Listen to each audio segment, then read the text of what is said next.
भैया लोग प्रणाम, जय माता दी। एगो पेड़ रउआ लोग के देखावल चाहतनी। देखी हई पेड़ के खाली ऊपर, हई ऊपर में इतना पत्ता बा, बाद बाकी एकर पूरा जड़ में पत्ता नइखे। हई नीचे और जंगल बा, लेकिन हई पूरा एगो पेड़ सीधा जड़ एकर देखी हई जमीन में आवता।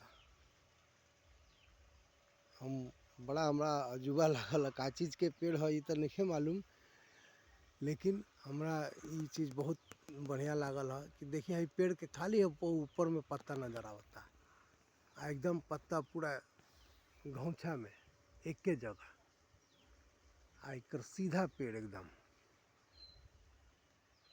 आज आइल रहनी है तो देखैनी है। अपने बनल रही अपना भाई अरविंद बिहारी के साथ। सुबह सुबह के राम राम, प्रणाम, जय माता दी।